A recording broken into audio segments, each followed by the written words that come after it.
does it already know I'm in the video? Face recognition. I have disallowed them to use my face for any recognition purposes. I'm just kidding.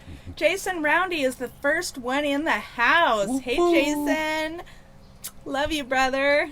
James Platts is in the house. Hi. It's beautiful here in Montana.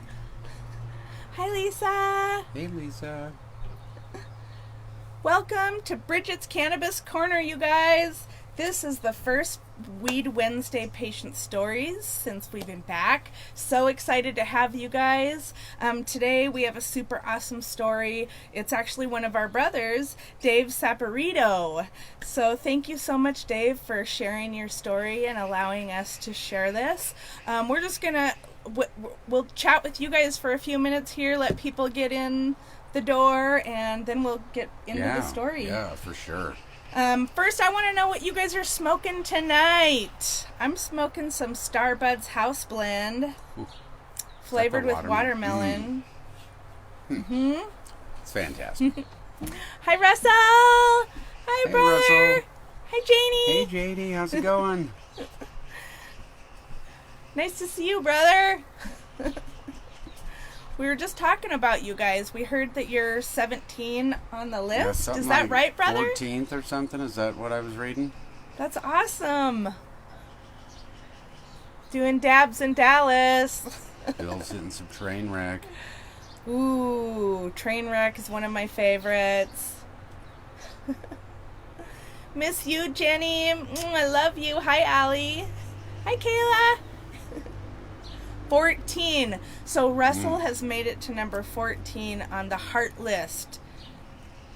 That is a great thing. Yeah. Russell has died. How many times have you died this year, Russell? He's died literally like at least a handful of times. He would know. Yeah. Only he would know. I mean, so that's totally awesome. 14th.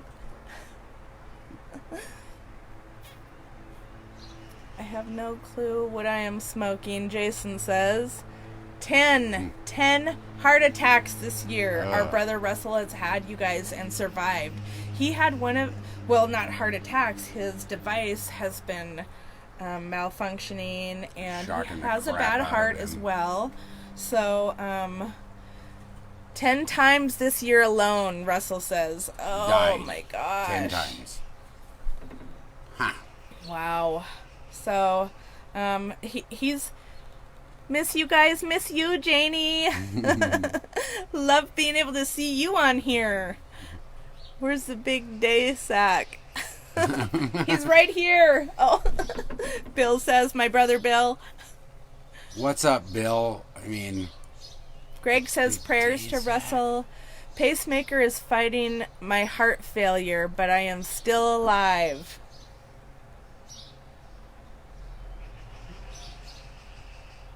My daughter is at the window right now. She's got a peanut butter and jelly sandwich, and she's literally pouring honey onto it over the carpet as we speak. I have no clue why she's doing this right now. Good. She's 26. Maybe she took too much of her RSO. I don't know. It's possible. She has one of these little vapes. Oh, that's what it is. We can barely see the screen, you guys. Hey, Creed's in the house. Hi, Creed. Thanks for all you do with the petition. We're getting signatures like crazy. It's awesome. Oh, here she comes again. So... No, she's got a glass of milk. Okay. So, hi, Anam.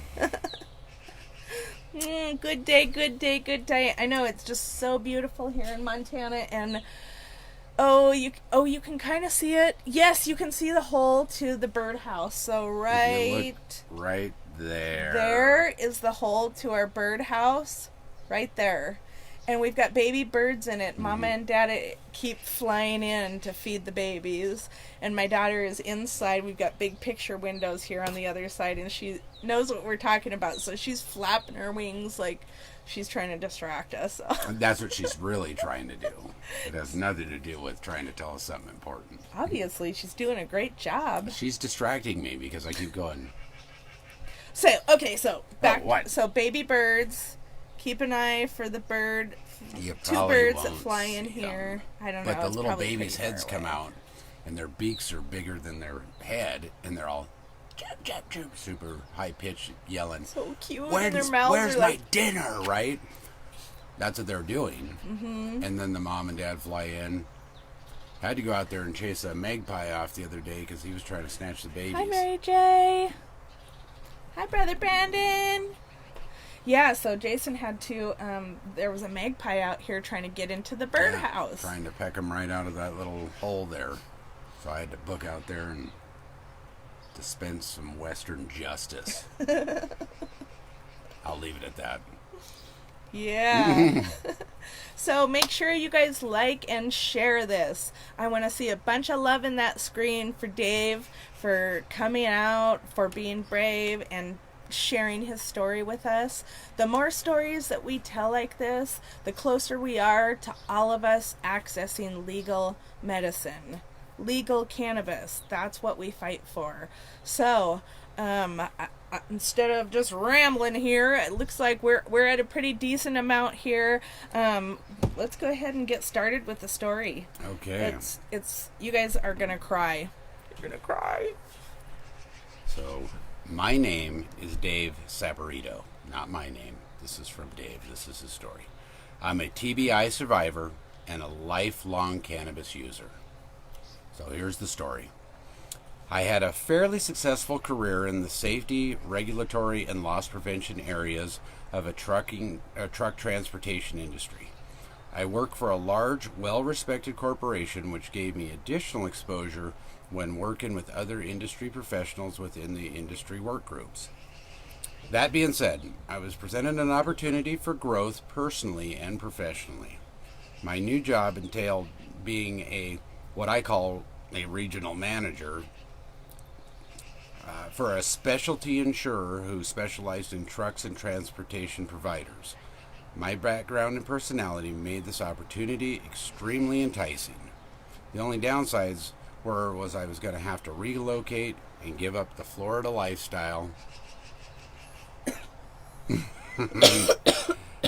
my family and I had enjoyed. Oh, I love Florida, by the way, Dave. I love Florida. Cocoa Beach. It's one of my most favorite places in the whole world. For sure. Love Florida. So I could see that being difficult to give that up. Yeah. My new job required significant travel via car to customer sites. I enjoyed the travel and meeting and viewing their operations and practices. Half the battle of selling safety practices to carry both big and small is getting to see that safety practices or investments in their business, as when they hear you talking safety, they think costs. Getting them to realize that you don't have to spend a lot of money, and it's really about awareness and philosophy. My job was to help them improve and thereby save money by doing little things. Education, helping them learn and understand how and where to look for their safety ratings online via the government websites. It's a big wake-up call for customers when you show them these things for the first time.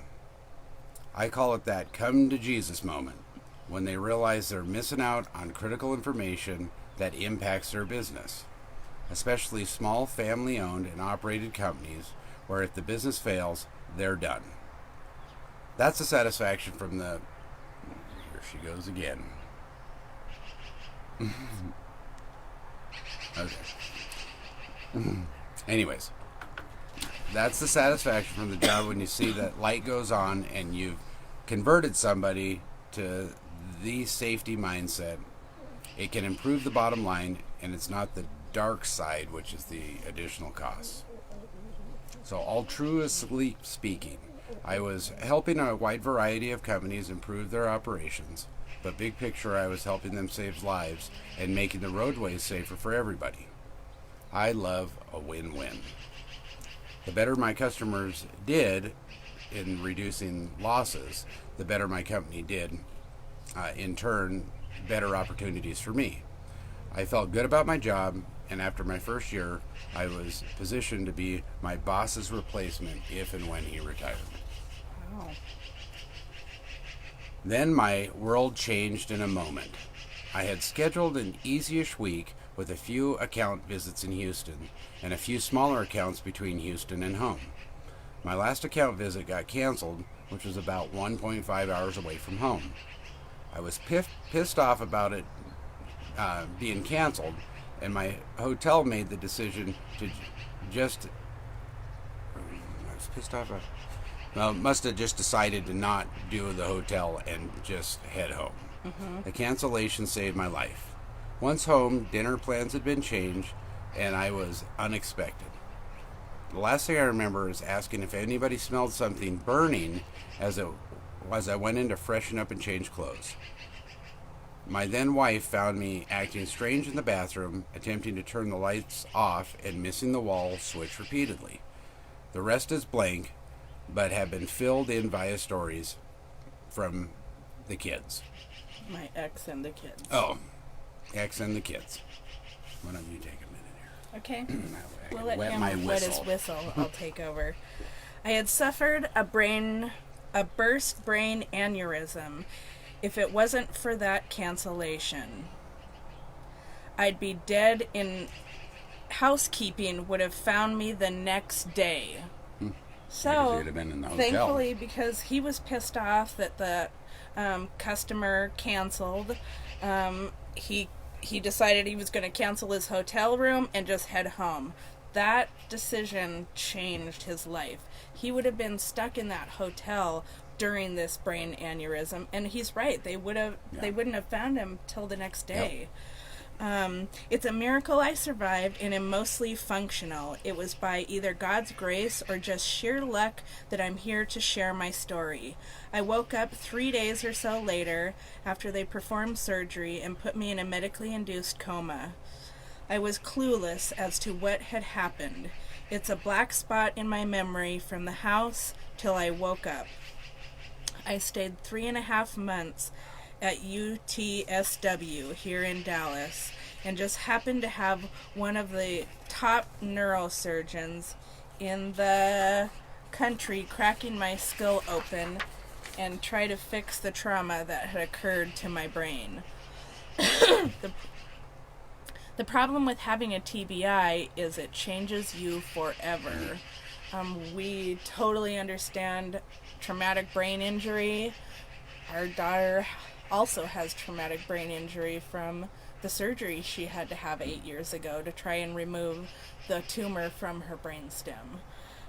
It is absolutely devastating. A traumatic brain injury, it will affect your entire life, especially with a guy who has it all going for him. He's got the job, he's got a family, he's got everything going for him good, and then something like this happens. The brain is the problem with having TBI is it changes you forever. You may feel like you are the same person, but the fact is you are not that same person. The brain is a very complex organ. After my stay at UTSW, I finally had the opportunity to get out of my personal hell that was and became the hospital. I was presented the opportunity to get into an outpatient rehab facility, living back at home and getting picked up and delivered back home Monday through Friday. This marked a big step in my road to recovery. Leaving the hospital and being able to go home was the first victory in my comeback. I just have to say, we understand that feeling wholeheartedly. Like, driving away from the Utah University Hospital was the most... It was jailbreak. Like we were breaking jail. It literally felt like we had just busted out of jail and we better hightail it home quick. before they change their minds. Comebacks are a variety of steps, with some steps being more challenging than others. There will be failures, so it's important to celebrate all the successes, both big and little. My whole goal through rehab was to get myself back to work. Besides the energy and thought processes that go into getting set to go back to work, and the fact that I traveled significantly for my work, one of my greatest battles was getting certified to get tested and approved to drive again. If you, like I did, think that it include some kind of driving simulator, you would be completely wrong, like I was. Turns out that task is based on some neuro expert's opinion on reacting to some little random blur fuzzy that pops up randomly at far corners of the scene. As someone with 15 plus years of safety and proper driving habits, I struggled with the validity of this test. I kept failing. Roadblock number 1. Our daughter, she felt, after her surgery, she felt hopeless. Her words, she would say, "I'm retarded now. I can't do anything." She would say that all the time. "I'm stupid. I can't even walk. I can't even see. I can't hardly eat myself. I can't get myself to the toilet and back. Can't even write my own name. You know. Yeah. So, I mean, you definitely can get yourself beaten down. Yeah. Just with everyday, just the little things beat you down, not to mention the big things. Like, trying to get your driving privilege back. And, I mean, yeah. That was one of the biggest things in the end for our daughter, is her to be able to get her driver's license legally and still be able to drive and have that independence. So it's really the little things in life that we take for granted, like a driver's license. Woo! Bye-bye. Oh, Hello, Jerry. The little things we sometimes take for granted, like a driver's license. I mean, it's a huge... Well, what am I trying to say? You're being held down if you want the ability to fly the coop when you want. You want independence. To be able to, You want your independence. Want to be able to go here and there. Yeah.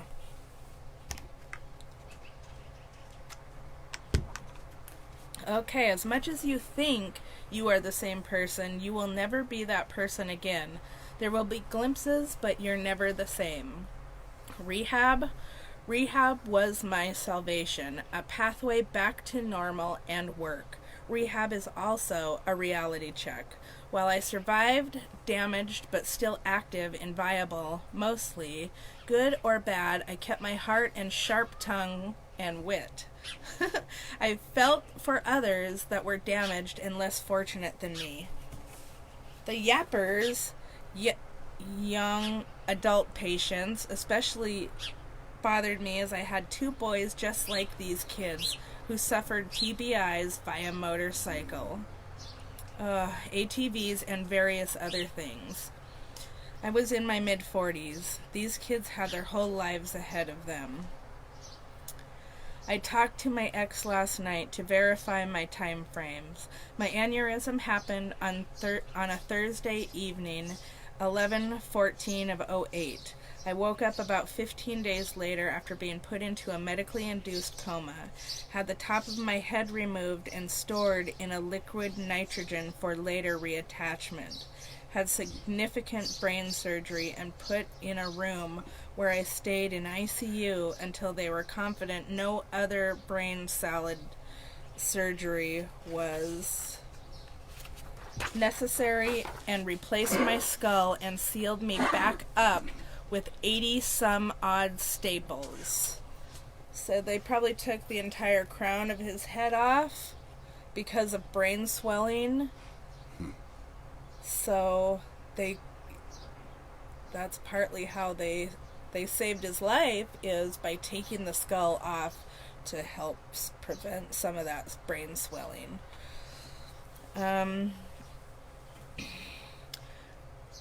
I got moved to a rehab floor until June of '09. My hospital stay had become difficult for all of us, me particularly, and I was in prison and miserable. Rehab wasn't all it should have been, and it was a hassle for my family to visit. It's an hour drive from home, too, with traffic. Regardless of my sitch life, continued for the family. Work, baseball, and soccer. Filled in the after school and evenings. Then opportunity came knocking. I had progressed enough to the point where I was offered a chance to graduate to a different rehab facility. That one got me out of the hospital, and better yet, two, after a day trip and night spent at the facility, I could live back at home, and they'd provide pickup and delivery service for rehab there. It's so much easier to rehabilitate yourself if you're in a comfortable environment. Yeah, for sure. I think if you're at home, you're gonna get well quicker. Yep. Versus being locked up in an institution. Right, because then Hospital you're also thing. depressed, and you add in all that other stuff that's going to come along with having to stay in a hospital long term. Yeah. So you're at home, that helps you a little bit, you feel a little bit better, you're out with your family. So admissions was awesome and pretty damn funny. As they asked about my life's history, my counselors and therapists were super people. Group therapy and rehab allowed me to see how fortunate I was, and to see how others with lesser incidents didn't fare as well as I. Empathy is a trait I showed often when working with other teams or one-on-one. My primary counselor got my sense of humor and was a great cheerleader and motivator. I went home every evening, got to spend time with my boys and my dog, who made my arrival home so special, as she sang and went crazy that Daddy was finally home. Since I was excelling at rehab and my goal was to get back to work, they let my boss put together some projects for me to work on. That improved my attitude and provided a glimpse of possibilities for my return to the workforce.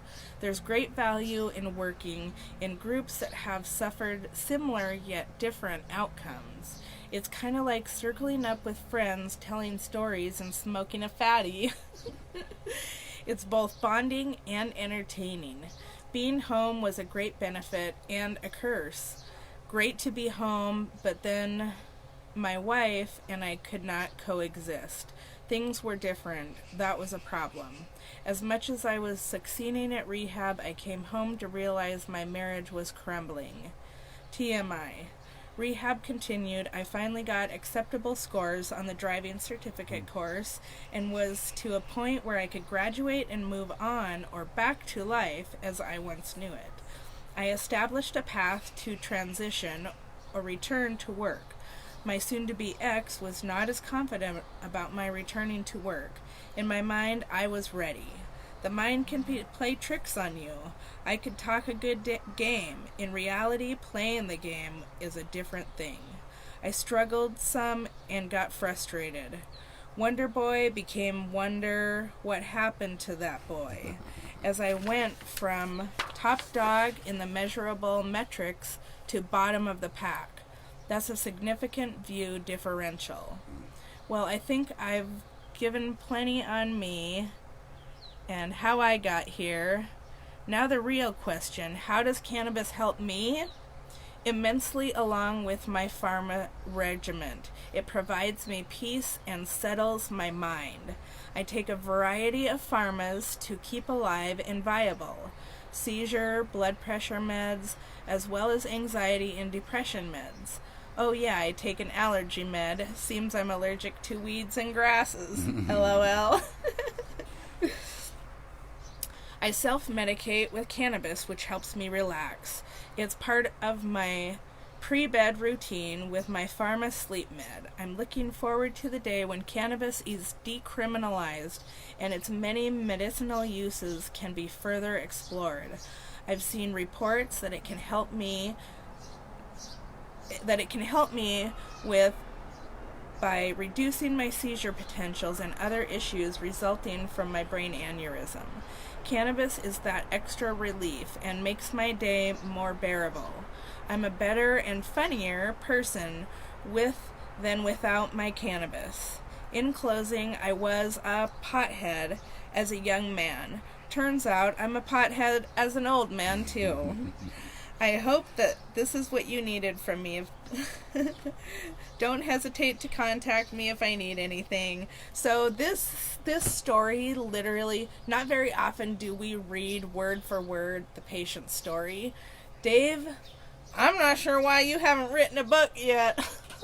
Oh my gosh. Dave, you are such a beautiful writer, and this is such an amazing story, and it just kind of shows for me that you can be at the top of the world and something can happen at the drop of a dime that can totally change your life. Yep. Everything changes. But I like to see how resilient people are. This traumatic brain injury like he suffered, most people that have to have the tops of their skulls removed are not very functioning when they come out of it. So he's very blessed. He's, he was totally right when he says you have to, just accept and love and be grateful for any little positive, what am I trying to say? Little steps forward. Little step forward. Yeah, I mean, for my daughter, these stories always make me think of my daughter. So for my daughter, one of the big yays for her that was a little step for most people. Well, not necessarily for most people, but it may seem small, is that she could walk without her walker. Yeah. I mean, her hands were up in the air like this as she was walking because she was trying to keep her balance. Her balance was all off, so... but she got rid of the walker. Stood up, pushed it away, and said, I don't need it anymore. Yep. Watch me. And of course, we were afraid she was going to go down the stairs, but... because she walked then past the staircase, we were like, but she did it. And again... stuff that I probably, or people take for granted. I mean, just being able to stand up and walk somewhere, right? Stand up and walk to the bathroom. Yeah. That's something people take for granted. Yeah, we'd be like, oh, that ain't a step at all. But to other people, it's a huge step. So. It's a huge step. And so I also liked that he made a point to say he uses pharma medication in conjunction with cannabis. And that's wonderful because not everyone can just cold turkey quit their pharmaceuticals. Okay, a lot of people still need their meds. We're not saying don't take big pharma's meds at all.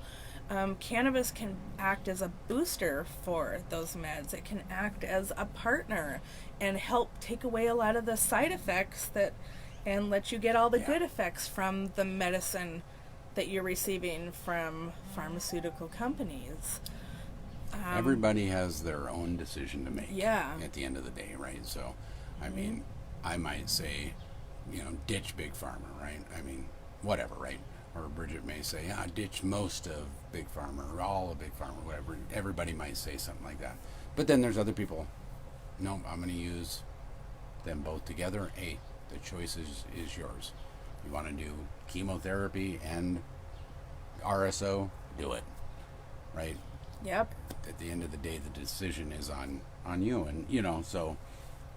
Dave uses both, and that's what he gets the biggest relief. And so we encourage people to do what's best for them. Do what your body says is right for you. If your body says no, pharmaceutical drugs are not for me. Don't make me feel good. Great. Yeah. It's all about choice, and we believe in people's right to choose a safe and legal medicine along with their pharmaceuticals, right? So, thank you so much, Dave, for sharing this story. This is so amazing. It just warms my heart. I just love you, Dave. Oh, I'm so jealous that Russell got to meet you and I didn't. Oh, I just want a big hug from Dave right now. Yeah. Air hug. Air hug, Dave. We love you. Thank you so much. Yeah. Yeah. That's wonderful. Awesome. You're doing a great job. Keep up the fight, Dave. You're an inspiration to so many people.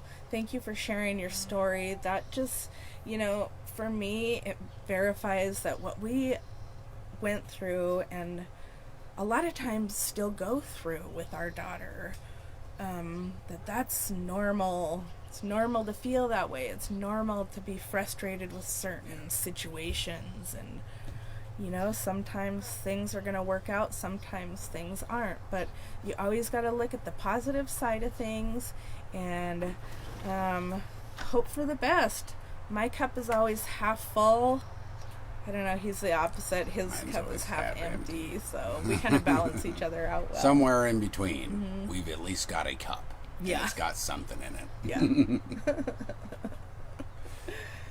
For me, it's usually a bunch of sunshine and rainbows. Well, yeah. That's true. For him, he's like, wait, hold. So let's check in with you guys. I can barely see. It's going to be tough to, yeah. Okay, so we are all warriors. Anam Kara says, thank you, sister. Oh, Loretta, love you. Love you, sister. Much love. You guys are awesome. We also want to encourage you guys to chat with each other throughout these shows. That's partly why I do this, is so that maybe two people meet watching a show, just chatting, and they end up best friends. Yeah. That's how we've ended up with a lot of our best friends. Somebody you can talk to when you're struggling. I mean, good things. Yep, good things. Hey, and I would also like to mention... Lisa Love is in the house. Hi, James Moon. James. Just to mention, I know Dave is in a state that's not legal. Mm-hmm. So,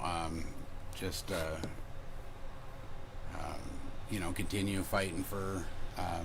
removal from the Schedule 1 drug list in the beginning, and just to help. Yeah. Help each other out.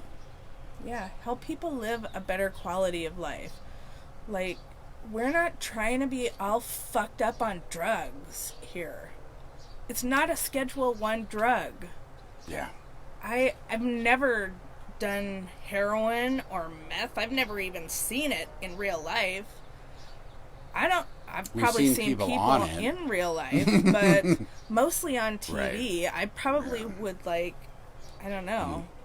But it's not a Schedule 1 drug. We need to sign Creed's petition to get cannabis taken off the Schedule 1 drug list. We need everybody to be able to grow their own medicine. Come on now. This is herb. There's a little cotton. This is an herb we should be allowed to grow for ourselves and smoke for ourselves, just like we can grow our own lettuce or tomatoes.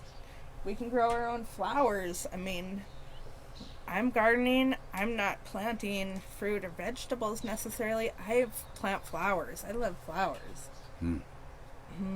Yeah. So, we need this off the Schedule 1 drug list. We're not bad people because we want to smoke cannabis or use cannabis. Sign that petition. Share that petition. I'm sure it's going to be in the comments if it hasn't already been. Sharon, and I saw her on. Hey Sharon, I saw you. Sorry, we were talking. I couldn't say. Arlene's in the house. No, there's the petition. There it is. Sharon, see? Sharon just sent it up. Boom, just like that. Thank you, Sharon. Linda, Hi, Linda. Thanks for watching. I signed and shared. Thank you, Mary J. You're awesome. Hey, Randy. How's it going, buddy? Nice to see you in the house. So, it's important that people share their stories, I think, because a lot of us have been through traumatic situations like that, and it's kind of blows me away to how many people really we have. Well, that's the thing. So there's like common ground, like, right? And it also helps in the overall healing process to get words out in the first place, right? So you're able to at least get your voice heard, or at least your story heard, right? And that helps. It does help. So, and we appreciate being able to tell you guys a story. So thank you, Dave, for sending that to us. We appreciate it. We appreciate it. Look at all the love you guys have in that screen for us. You're so sweet. We love you. We love you. Oh, that's my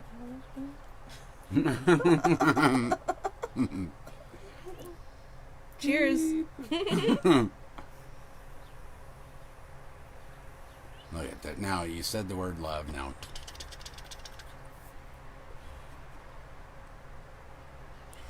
You know what we should do on High Day Friday? I just thought of. Sorry. what's that? Okay, for every Don't say for every heart. every you gotta heart, take a hit. you gotta take a hit. Oh, hell no. We got to do it for a time period, though. Like 20 seconds on the clock, and I then got we'll a half count a the hearts. cartridge still here left. No, 5 seconds on the clock, and then we'll count the heart. Could you imagine that? Look at that. What do you think? I don't think I'd survive. I mean, I don't I think would survive, I wouldn't make him do that. but I But wouldn't it would be funny. survive. I mean, we could, like, have somebody every few say, smoke, and we have to smoke, like, play some kind of, like, game like that. No, because where someone he will be has to like, smoke. smoke. Every comment will be smoke, smoke, smoke, smoke. It'll be the like- same thing as the hearts. Yeah, I don't know. That seems excessive. I would say excessive. Hey, you want to I try can that? smell the watermelon. It's good. You know what? I am not. We have the same provider, so I'm not gonna try that one because you can use mine. Well, even though I'm going to bed here soon, I don't want to go to bed right now. So I'm gonna hit mine. oh, the babies are being fed right now. I can hear them. Yep, I can't hear them. Can you guys see them? Oh, let me get the heck out of the way. No, you can't see them.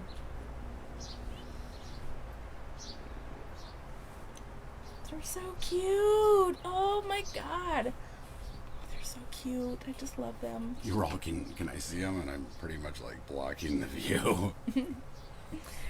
All right, guys, chirping. Yep. You guys Hi, can hear Carrie. Sister Carrie. When is Hi, Jan. Mwah! High Day Friday is going to be this Friday. that? Right? Correct. What But- time though? 7:30. We'll just stick it at 7:30. Does that time work for you guys? I hope it does. I mean, unless we want to do it a little later. But I work I Saturday, gotta so work early Saturday, yeah, we gotta so, work Saturday. So not too late. 7:30. That's why I was not too wondering if we late. should start at noon. You know, like noon to 1. Yeah, we could. It'd be a lunch date. Yeah. High Day Friday lunch special. We'd all get ourselves a sandwich. Anyways. I'm going to get a hoagie. Cheese tots.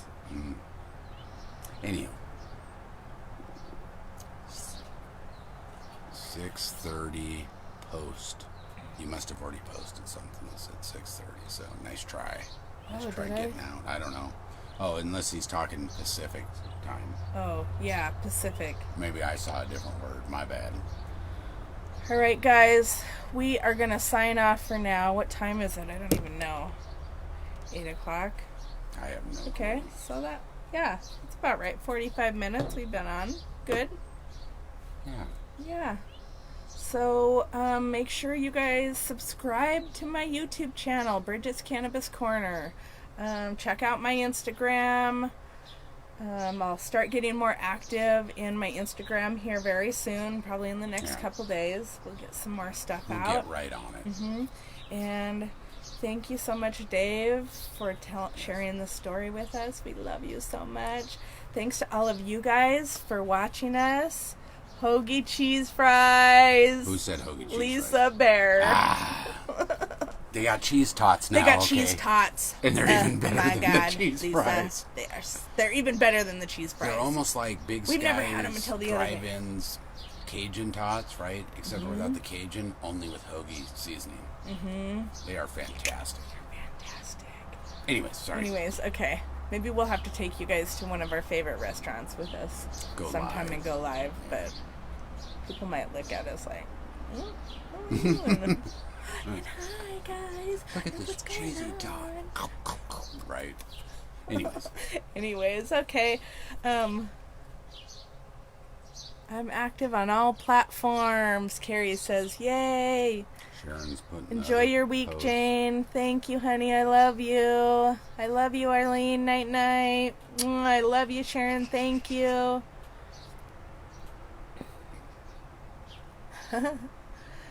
We call Snapchat snack chat. Snack. With the CK, like snack chat.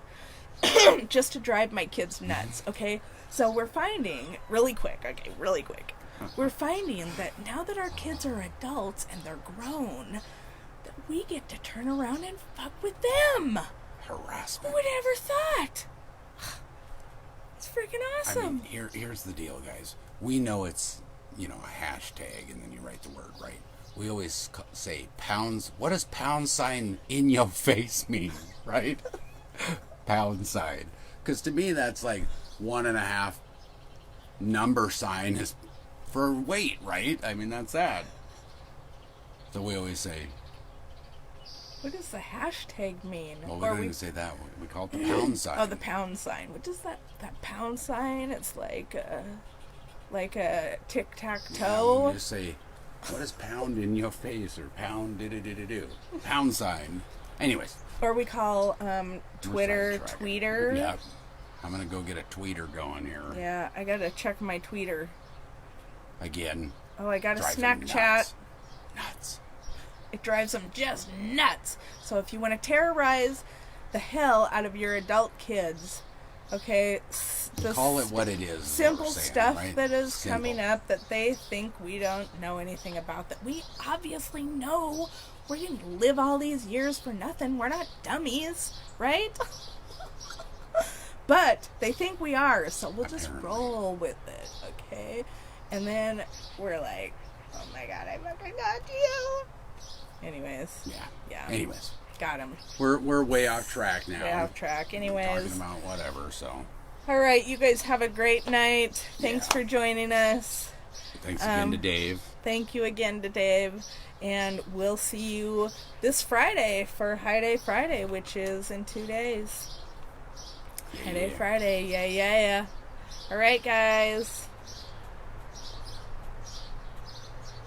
James Moon is coming to visit next month. Woo woo! We'd love it. That would be totally awesome. We'd love it. Perfect time. There's a lot going on in our little college town, so yeah, you're gonna love it here. So beautiful. That would be awesome. Okay, guys, have a great night. Love you, Dad. Stoners. Stoners rule. Until next time, peace, love, the birdhouse, and cannabis. All right, good night, guys. Good night.